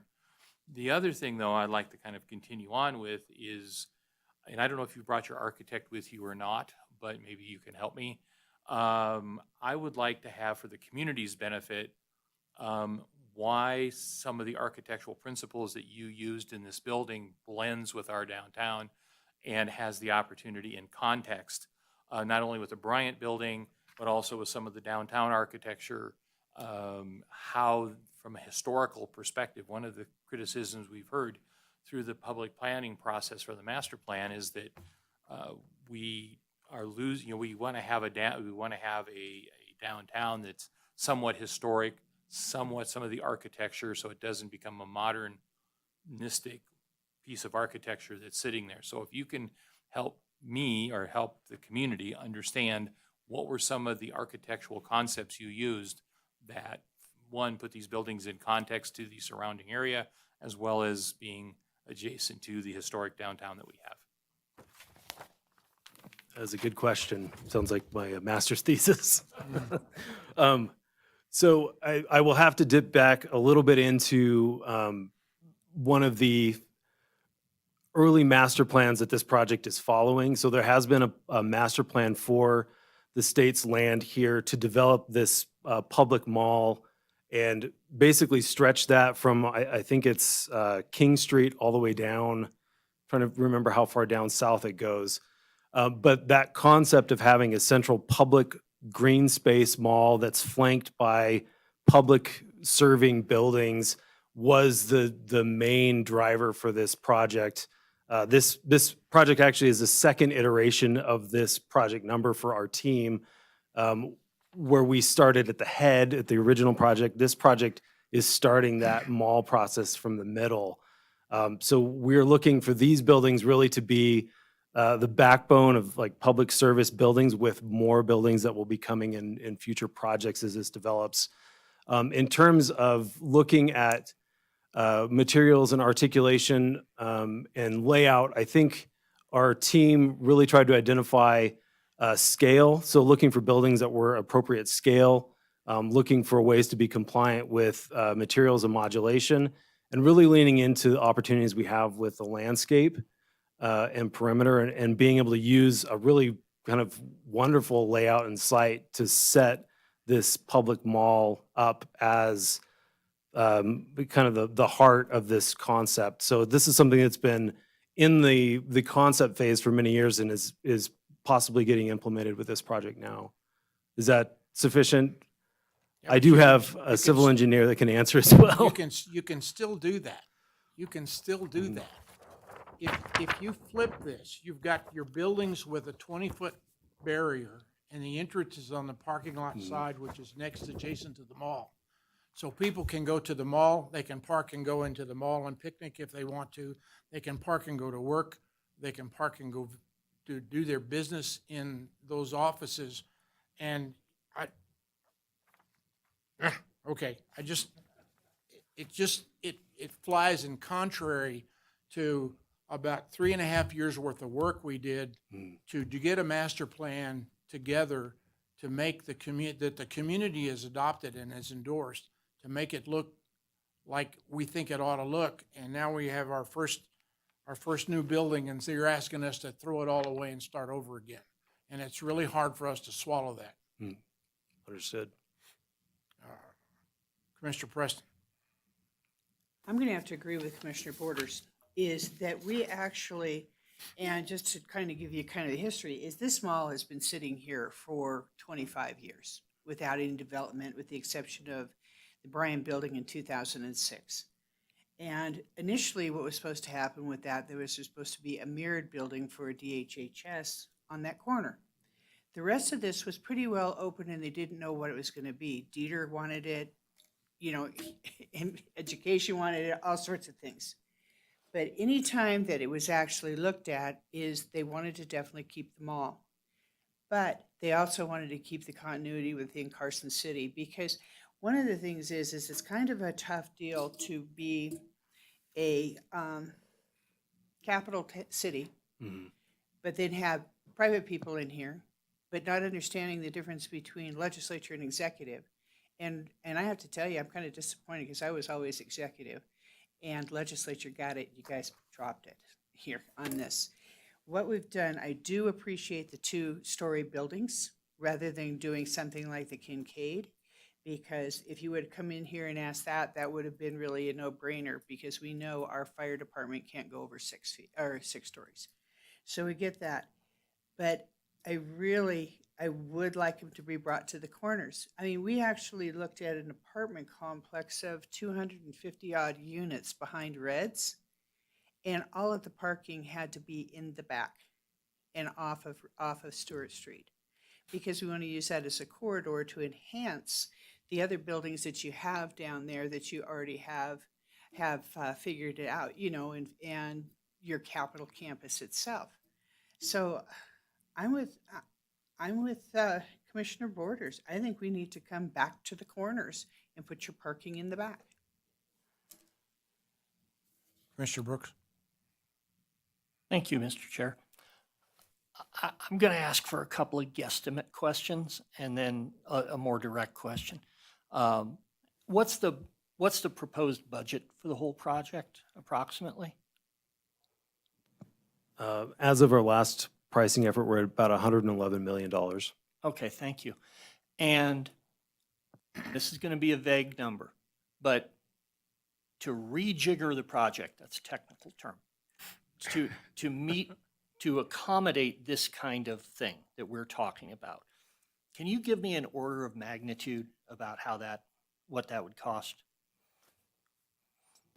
I actually have a team member here tonight that may be able to give you that number, if you'd like me to switch spots. I'm You know, just looking it's- for, it's $1 million fix, it's a $5 million fix, it's a $100,000 fix, something vague like that. It is, at this point in the project, it would be a significant Okay. burden to be able to make that happen. Thank you for bearing with me on that. Those were my Commissioner Brooks as Nevada taxpayer questions. My planning commissioner question is, did you or anyone on the team consult the Carson City master plan before developing this plan? Yes, we did. Okay. Yes. Okay. The new one or the old one? The one from 2006 or the one from now? The one from now. Okay. When we did the MPR discussion, we did look at this together. And we actually had this very same conversation during that hearing. Did we have any advocates in the room? Or what? We I don't did, mean yeah. physical advocates. Right. I mean the I'm trying to understand here because I think I'm probably the guy in the planning commission most likely to say, yeah, okay, but it really does seem different from what we set out to do. And I'm trying to understand if the decision to do it differently was fiscal or driven by direction from the governor's office or something else. It's a question. Yeah, good evening, Brian Walker, Deputy Administrator of State Public Works Division. That's a good question. Is it a fiscal change to flip the parking lots and the buildings? Like, no, probably not, because we're talking one side versus the other. So that's cost neutral. But I can't answer that. The decision to have the parking lots, street centric, that was really something that was driven from direction from upper management from the governor's office preferred that layout. And so that's what we were directed to continue with. Okay, thank you. Well, and nobody wants to tell the governor no? Commissioner. Mr. Chair, if I can, Commissioner Brooks asked a question, and I'd like to answer if I may. You asked if there was an advocate in the room, and I take that to mean an advocate for the master plan. I was not in the NPR meeting. I was in a meeting with a team from the state on this project, and I can assure you I advocated for the master plan. I think part of the disconnect, in fairness to everybody, and I'll continue to advocate for the master plan, but in fairness to everybody, and it's cited in the staff report, the development standards don't capture this area. The master plan does, and the findings require compliance with the master plan. So I believe it's appropriate to be discussing the master plan. And I just wanted to explain that because Title 18 hasn't been updated and the development standards have not been updated, I think there was a little bit of a disconnect, but that does not mean that we dismissed the master plan that was adopted just this year. Thank you, Hope. I want to clarify my question. I never had any doubt that Hope was in there swinging for the fences. My question was there anybody on your team who thought it should be done differently? I'll be real honest. I'm just trying to find out if from the get-go our master plan was being ignored, or maybe there was a healthy debate about it. I can answer for the design team. There was quite a bit of disagreement because there are some of us on the design team that did want to do parking to the inside and others that wanted to have that reverse. So it was a long process of internal discussion. Yes, sir. Commissioner Preston. Yeah, I'm very concerned about this because the fact is that we have, as Commissioner Borders has said, we spent years on this. We're talking so many public meetings that you cannot believe. And these public people that came out there are the constituents of a governor that is going on to hopefully a next term next time, but maybe he's not. But in the meantime, the people that live in Carson City are going to be remaining in Carson City. And they had a lot to say. They had a heck of a lot to say. And I look at this and say, if we were to allow this, this would be setting a precedent for other people that want to do other developments. And we have some other people that are talking about big developments. Why did we waste the last 3.5 years? Why do those people that came to our meetings, why would they feel that their voice was not heard? Because it was heard. I have to tell you, with the buildings not being up, being the front facing, I don't think I can support this. So, Commissioner DeChristopher. Yeah, just to simplify it, governor's terms are 4 years, our master plan is 20. But I echo my fellow commissioners' concerns, especially with the setting of a precedence, because we did work hard on this in getting the input on it. The question I have is, I know it was the direction to have the mall. It sounds like it was coming from upper management of the governor's office. What are your next steps after this planning commission meeting if it fails? I'll put it specifically, do you think this will be a surprise to them, or was there enough pushback that there's some plans, some fallback positions in the works? Because I can't imagine you guys came up with this plan and there weren't a second, a third, maybe a fourth, at least one alternative. So I guess that's where I'm going with it. Is it going to be a lengthy process, or do you have some fallback positions? We would certainly have to reconvene and take a look at our schedules. How we're working currently, we are looking to submit to the state for permitting by the end of the year. Part of the project is driven by the funding cycle, and we're looking at keeping to that schedule. So the train is moving. We would certainly have quite a bit of rework to do as a team. Would you like to comment on that, Brian, potentially? Yeah, Brian Walker again. I think the, kind of fallback position, it's not a decision we can make, tonight or this week. It's something we'd have to reconvene with upper management and just really see what the proper direction from them would be on this project going forward. Commissioner Crone? I think my commissioners have pretty much talked about where I kind of land too related to this. So I want to circle back to the building again and to the landscaping. The scale of the buildings I really like. When you look at the downtown plan, we're talking 3-story buildings and 4-story buildings kind of scattered throughout the downtown core. So that fits in from a contextual standpoint very well. I'm still a little concerned about the, if you will, maybe the modern look that we have of these buildings, clean lines. Whereas I just am concerned just from, and this is where I'm kind of trying to get you to address, help me understand, and maybe I ask it this question this way, help me understand the architectural concept behind the building. Why did it end up being like this? And part of it, I realize, has to do with, or may have to do with, your tilt-up concrete panels. You're doing this all under large tilt-up structures and design and construction.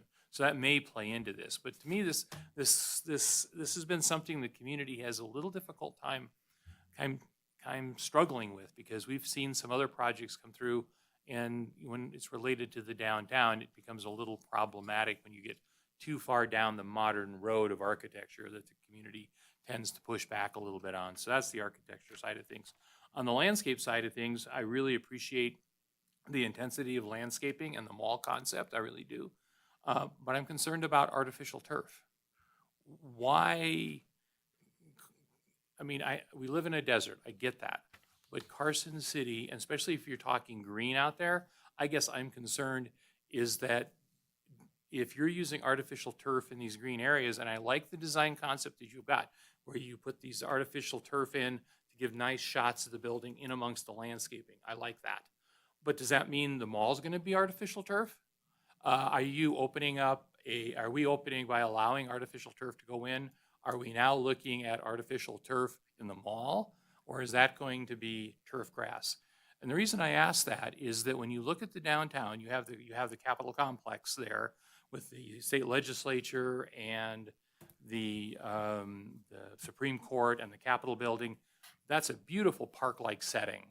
And I would just tremor at the fact that your mall is going to be artificial turf. So that's the question I have is, are we opening the door to artificial turf in this beautiful mall? Now, again, I don't know, and that may be a question you can't answer, but I'm concerned by allowing artificial turf, we're opening the door to the mall becoming no more than a soccer field of artificial turf. So I guess what was the reasoning behind artificial turf in this area? So to your point, we will not be having artificial turf in the middle of the mall space. And per comments that we received from the state themselves, we've removed the artificial turf adjacent to the buildings, moving back to a turf. So does that mean that you'll have to come back to us in the Growth Management Commission to get a water permit for more than 700, I 7,500? can speak to that. Okay, Per NRS, because this use didn't exist in 1971, they're subject to zoning review. They don't come through the city for building permit. And so since they won't be seeking a building permit from the city, growth management won't come into play. okay. All right. Well, for me, that's a woo-hoo. I did think that's great that we're not having artificial turf anywhere on this project or is proposed. But still, talk to me about the architecture. I think the community deserves to at least hear why you went with this style of architecture. And there you go. All right, I'll attempt to knit this together. So you're correct. There are some limitations or opportunities, we say, with materials in terms of having tilt panel as the exterior wall. But as designers, we're looking at these buildings really as I want to say almost a background building for what is to come as this mall develops. So these are really meant to be workhorse buildings with office spaces that are flexible for the state to utilize in multiple different configurations on the interior. So a department could occupy the entire floor, half the floor, a quarter of the floor. It gives them maximum flexibility. So that really is informing the exterior of the building. In terms of how these buildings will speak to some of the other architecture, recently just have driven the site and on Stewart, and you do have quite a mix of architectural styles from different eras. We're hoping that this project, with this building being repeated multiple times as sort of a prototype, if you will begin to give some of that background language to how this mall is going to look in the future and give opportunity to other potential larger buildings, different architectural applications of materials. We did look at some alternative ways to clad the original building to match some of the quarry stone, which did prove difficult. But that project, again, that was the original iteration of this project and is no longer in consideration. Was there any consideration from a design perspective to pick up maybe some elements, design elements, some architectural elements from the Bryant building? To me, it just doesn't seem to be in that context. But again, I get just concerned when you have architecture firms that really don't appreciate, and you're right, there are varieties of architectural styles up and down this area. I get that. But I think there's also a historical context to the downtown and also on your state buildings, especially with the Bryant building. Bryant building is a fairly attractive building architecturally. I'm just curious, did you try to pick up any of those design elements on that building to tie it more together as a complex? That is a good question. We did look to the Bryan building kind of initially, but because of some of the layout things that were asked of us, we've moved away. So it's not quite as apparent at this point. The flexible floor plate is still really a big driver. So how that building functions on the interior is you can't see it as a direct correlation between the two now, but that was part of where we started, being able to utilize open space or open office space versus closed office space and maximizing daylit windows for workers on the inside. Well,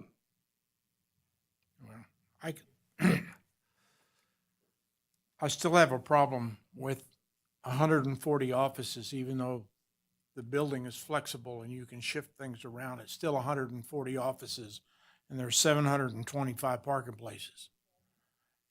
Even with a fleet operation, it just looks like so much overkill to put a parking lot in when if you could take half of that parking away and you'd still have more than enough room. Because you got another parking garage right across the street, Fifth Street. It's got another 500 places in it. You got almost 1,500 parking places within 2 blocks. That's a lot of parking. Commissioner Preston. Okay, I know that you're not going to go ahead and use the legislative parking garage. There's like lines in the sand, we get that. Okay, one of the things that I do want to say on this too is that I don't have a problem with the way the building is designed because a little bit of history is I ended up being contracts and leasing and had to deal with the problems with the Bryan building. And I do know some of the problems that happened with that. So one of the questions that I wanted to do is the east-west configuration you have, please keep in mind that the doors won't open when the wind blows. So you do need to go ahead and change some of your entrances on those east and west sides, just given the way our storms come from the east and from the west, depending on the month. The other thing is that after talking to people like Tom Metcalf has indicated that on tilt-ups you can actually do one that has a relief on it that can look like a brick or could be simulated to look something like the Capitol or the museum and so forth like that. I would strongly ask that you do not paint it agreeable gray like the new legislative that sits out like a sore thumb. It does not match any building in this town. As far as the parking garage, I don't have a problem with parking garage because I was mandated to do 3 parking spaces per employee of the state of Nevada. And the reason I was required to do that is that we do not have mass transportation that takes the people to the offices. In addition to that, the state of Nevada has the ability to go ahead and pack people in like cordwood. And when you pack them in like cordwood, you need to go ahead and find parking for them. But one of the biggest problems with the Bryan building and why the DHHS building did not come to fruition was they had no idea how many cars that were to use for DCNR. The other problem that you have is that when you have a large parking lot that you also have snow removal.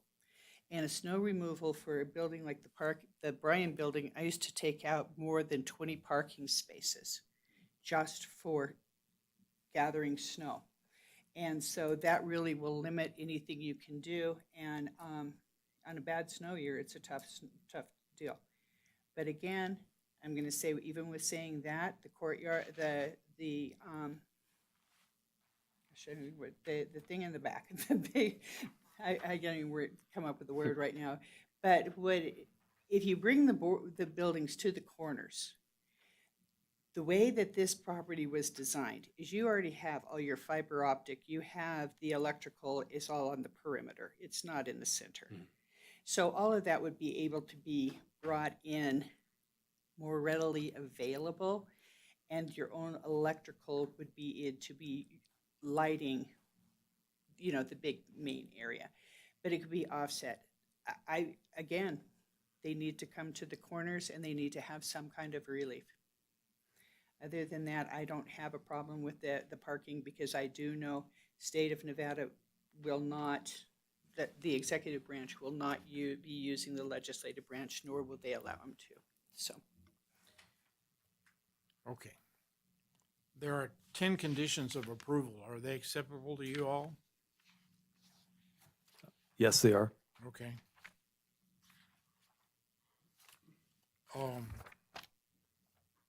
I'm not real confident you're going to get a positive vote. Mr. Chair, I'm wondering if you should ask the applicant if they're interested in continuing to your December 16th meeting to give them an opportunity to consider some of the things they heard today, consult with whoever they may need to consult with. They may not want to entertain that, but you may want to ask them. That's fine. I would offer that to you. You'd like to continue this until the next meeting?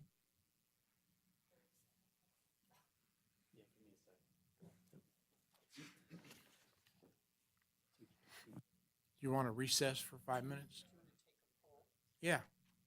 All right. Let's take a potty break for 5 minutes. We can do that?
6:55 and we're back in session again.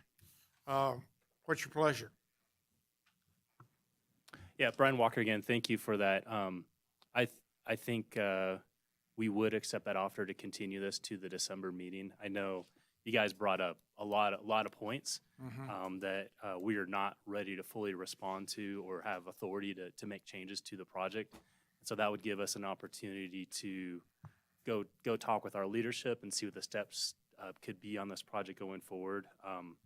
And I think, kind of frankly, the conditions we had in front of us, you guys brought up many different points, valid points, but that would give us, a continuance would give us an opportunity to address those completely and correctly Okay. for your review. Mr. Chair, I think in fairness, it would be good. There was a lot said, as Brian mentioned, but I'm not sure there was a consensus on everything. So I think in fairness to the applicant, it would be good to identify where there's a consensus and where there was maybe just one concern. Okay. And I think there was a consensus in terms of the master plan and the pedestrian orientation and moving the buildings forward. I heard different things about the building. I heard the chair say it's fantastic. I heard Commissioner Cron express concerns. I heard Commissioner Preston express some concerns about the facade of the architecture. That's 3 out of 5 of you. 2 expressed concerns. 1 thought it was great. So I don't want them to work on architecture if a majority of you think it's a good-looking building. So I think that's worth something to get better direction on from the commission. And then I think those were the only 2 things. Brian, did you have others that you picked up on? Or Matt? I think those were the main concerns. Everything else, the conditions presented beyond that are agreeable to us. Okay. So I guess the question would be, Mr. Chair, whether or not this commission believes the architecture needs to be revisited in some form, or if that's not the case, and 3 people have voiced opinions on that. Okay. I personally don't have a problem with the architecture. However, if there's some clever things we can do with tilt-ups, and I know there are, that would be fine too. I just like the layout of the buildings. I think they look nice. And my objections are in findings 1 and 2, which deal with primarily the master plan and how this complex is now going to fit into what we envision as a capital complex in all of downtown Carson City. So those are my biggest concerns. And I think you know how I feel about the traffic and the parking. So Commissioner Crone? Yeah, my issues were with findings 1 and 2 as well. I just keep thinking of the old Capitol building, the one that just got covered up. And a lot of that lines remind me of that building that are on your building. And it concerns me, again, it's kind of the concerning. The massing I don't have a problem with. I think the massing and scale is good with the buildings. I think we're talking more aesthetics than anything else from my perspective, and how the aesthetics blend in a little bit more with the kind of more of the historical aspects of Carson City. I try to when I talk about the architectural theme within Carson City, and there's questions about whether we really have one, but I tend to look at it from a historical elegance standpoint, that I start to see a lot of the architecture in this town more from an historical elegance standpoint. So I'm just concerned from an aesthetic, how the building lays out in the inside. I think I really don't want to get into that with you necessarily. That's kind of your spatial organizational thing. I just think from what the community is going to look at. So that would be my concern. I think we're talking some aesthetics issues. Commissioner DeChristopher? Thank you, Chair. Yeah, the way I'd put it is I think maybe softer. I appreciate why this was chosen for the exterior. But I think I'm confident that what we would hear back is it looks like Reno. it looks too much like Reno. We're the capital. We're very proud of being the capital. So we want to look at a building that gives us a sense that it, at the very least, gives a nod to that it resides within the capital. Okay. Commissioner Brooks? I have no concerns with the exterior, and I give, maybe I'm out of place to say so, but I give our residents more credit than to think that everything must look like everything else. And so I am concerned about the place, the near street placement versus what you have now, but I have no qualms about the architecture. Commissioner Preston? Number 1 and number 2. And I think rather than looking like Reno, it looks like Vegas. We just need yuccas. That's the only thing that's really different looking about this. And so I think that we don't want to be confused with that kind of a look. You know, that's a Sunbelt look. Like I said, is that there are different materials that could be used, and they're not cost prohibitive. You know, you're still going to have concrete, you're still going to have Sikoflex, you're still going to have a crane. I mean, it's pretty basic. As far as the interior of the building, which we really don't get into, that is the most efficient buildings that I have seen that the state's put together. So. Okay. And the applicant has indicated that they would be amenable to us continuing this to December 18th, date certain, 16th. 15th, 16th. 16th. As LU 2025-0375.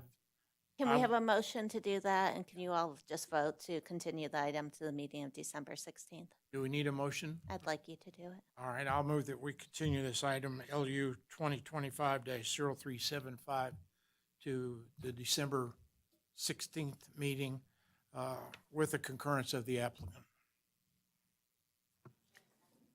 Oh, I'll second. And that, I concur. okay. Any other discussion? What? Okay, all in favor say aye. Aye. Opposed, no. Motion carries. Thank you, guys. Thank you. See you next month. Happy Thanksgiving. You're ornery.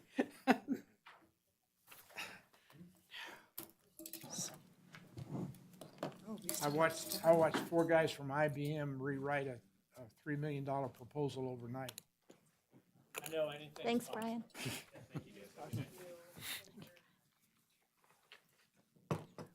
Item 7.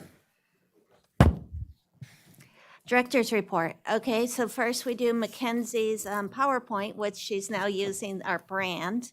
So this is where this is fun. Okay, so what have we been up to? Since November 17th, we've had just shy of $9 million worth of valuation in terms of permits, bringing, as of November 17th, 2025, valuation, that does not include any city permits because those are public, to 218 million, a little bit north of that. We've had 22 housing starts in November as of November 17th. 19 were single family, 3 were single family attached. 516 housing starts total in 2025. And keep in mind our growth management numbers, it's north of 700. I can't remember what the number is. 722, I think. Yeah, it might be 722. So we're at 516 in mid-November. We have about 6 weeks left of the year, so we will not hit our growth management number, but 516 is a big number for Carson City. The Historic Resource Commission met on November 5th, and they reviewed the demolition of a garage and a programmatic agreement. The liquor, we had a liquor hearing meeting on November 10th. We had 3 new liquor licenses issued, Bella Vita Bistro, which they're going to expand. They'll still be at the mall, but they're going to go over to College Parkway where the Creekside, what was it called? Oh, yeah. Creekside Deli. Yeah. Creekside Deli was. So yeah, they'll be there and run their catering operation there and be open for dinner and for events. Panaderia La Barca, which is over off Winnie, that's an existing deli and convenience store, and so they have a packaged liquor license. And Oshi Sushi, which is on Telegraph and Plaza, I believe it is, they received a liquor license. And then Save Mart had 2 additional liquor managers appointed. You know what you did tonight, so we'll skip those. Code enforcement, we opened 77 cases, we closed 82, and we issued 26 parking tickets. Business license, our renewals went out because it's an annual renewal on November 13th. As of November 17th, 4 days in, 18% of the licenses were renewed. And we've had 29 new business licenses so far this month as of November 17th. There are about over 600 new business licenses issued in 2025, so interesting number. Hope, if Yes. we have 29 that were issued in November, do they have to redo it in January? Or is Y- that, does Yeah, that carry but it gets prorated. What? The fee I gets. just paid, I just No, paid wait, for you- 2 of them. What did you say? It should have been, the fee should have been prorated. Talk to me later. Yeah, because I did 2. Okay. Special events, November 27th is the Turkey Trot, and December 5th will be Silver and Snowflakes downtown. Also, December 6th, the Carson Christmas Craft Fair at the Community Center, and the Living Nativity will be December 13th and 14th. And that is the director's report. And again, of course, thank you, Mackenzie, for putting that together. At next month's December 16th meeting, we will have the state offices. Oh, and we're starting that day at 4. I don't know if we polled you yet, but we have, 16th at 4. yeah. So we'll have the state offices. We will have a special use permit for, oh, I'm sorry, no, it's an appeal for that, it's kind of a billboard that's in front of Bullies. That's an appeal about an additional sign being erected there. We'll have a special, and that's an appeal of the staff's decision. We'll have a special use permit on Airport Road to expand in a garage with additional garage bays. A special use permit on Medical Parkway for a 70-foot tall flagpole, so that special use permit is because it exceeds the height limitation.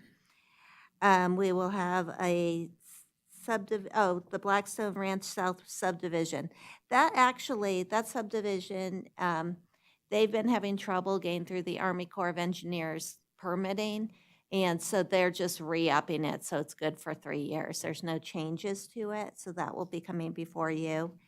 And then a zoning text amendment that would impact the historic district to allow some variations on the setback requirements.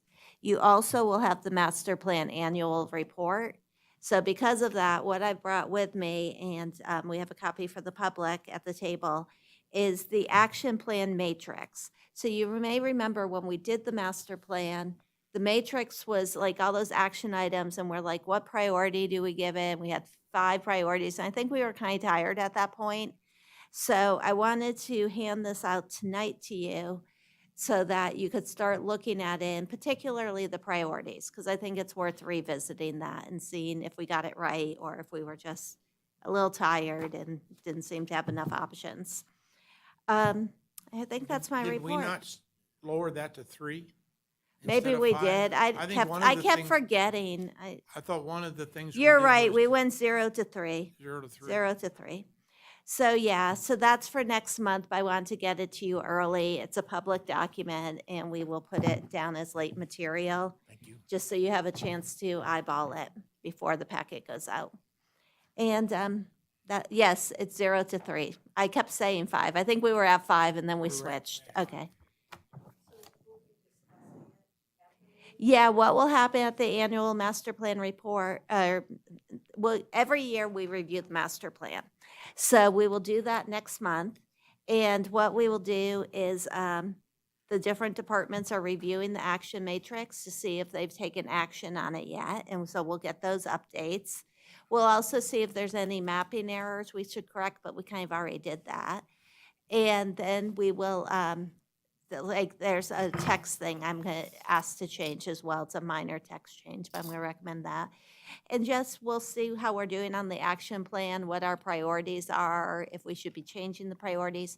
And what you do is you make a recommendation to the Board of Supervisors. Okay. Comments from the commissioners? Anybody? I guess we're done. Can I have a motion to adjourn? Second. We're adjourned. Thank you. Thank you. Oh, I'm sorry. We'll ungavel ourselves. Public comment? Hearing none. A motion to adjourn. All in favor, say aye. Aye. Opposed, no. We're out of here. Thank you.